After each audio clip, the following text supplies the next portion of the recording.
Pemirsa, warga Mamuju, Sulawesi Barat panik berhamburan saat terjadi gempa 6,0 skala Richter di Kota Poso, Sulawesi Tengah. Tidak apa-apa, tidak apa-apa.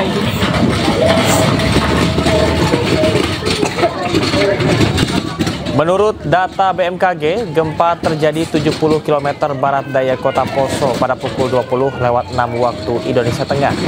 Sejumlah pasien dan warga terpaksa diungsikan keluar rumah sakit Mitra Manakara.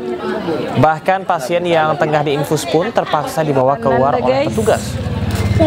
Warga yang tengah berada di tempat perbelanjaan di Kota Mamuju juga panik berlarian keluar gedung. Warga diminta waspada terhadap gempa susulan, namun juga diimbau untuk tidak panik dan menghindari berita hoax. Berhamburan pasien guys gara-gara gempa.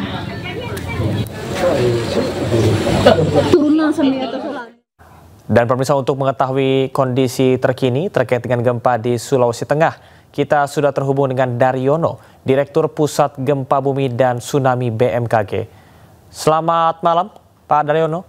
Halo, selamat malam, Mas.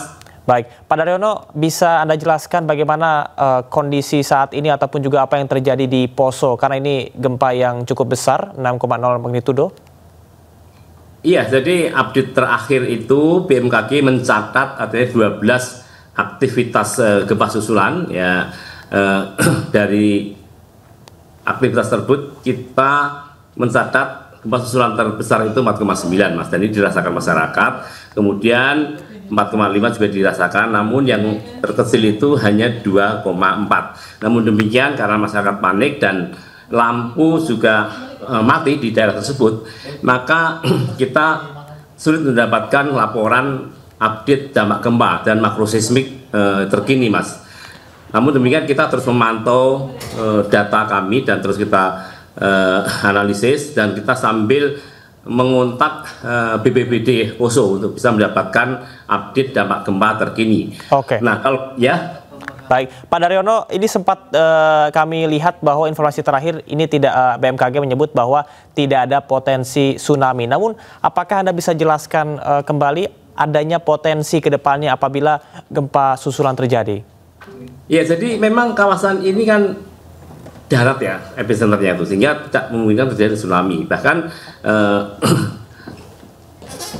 guncangan gempa ini juga tidak menimbulkan seisei atau guncangan air laut, air danau di Danau Poso. Itu ada laporan itu. Okay. Namun demikian, ke depan tetap harus diupayakan bahwa zona Poso ini merupakan kawasan SAR aktif yang cukup aktif, sehingga masyarakat membangun bangunan itu perlu mempertimbangkan aspek kegempaan, di mana memiliki struktur yang kuat ya, tidak boleh membangun tembok asal-asalan yang tidak memiliki besi tulangan, atau kalau belum bisa membuat bangunan yang struktur yang kuat, lebih baik membangun bangunan dari kayu dan bambu yang didesain menarik, Mas, karena lebih fleksibel di dalam merespon guncangan gempa.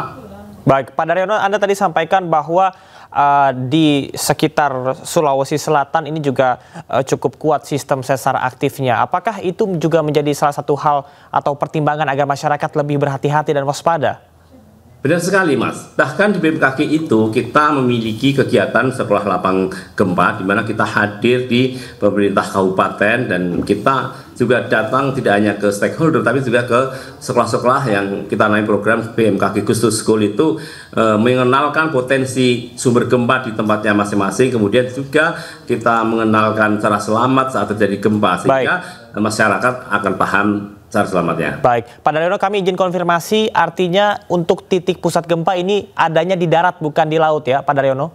Di darat, Mas, di darat. Oke. Apa perbedaan darat dan laut dan apa yang harus diwaspadai, Pak? Nah, kalau di darat itu jelas tidak ada potensi tsunami, Mas, karena memang dibangkang oleh sesar aktif di daratan. Tetapi kalau yang di laut kan, jika itu dangkal, patahan pergerakan vertikal atau naik, kemudian juga memiliki karakteristik penyesaran thrusting, maka dia akan bisa memicu kolom air laut dan timbul tsunami, sehingga ini patut diwaspadai karena beberapa kawasan di sekitar Sulawesi juga merupakan sumber gempa sesar naik, Mas. Baik, Pak Daryono, biasanya kita melihat gempa yang terjadi di Sumatera dan juga Pulau Jawa. Lantas bisakah Anda jelaskan bagaimana dengan kondisi tanah yang ada di Sulawesi? Apakah ini juga nantinya akan memperparah apabila terjadi gempa?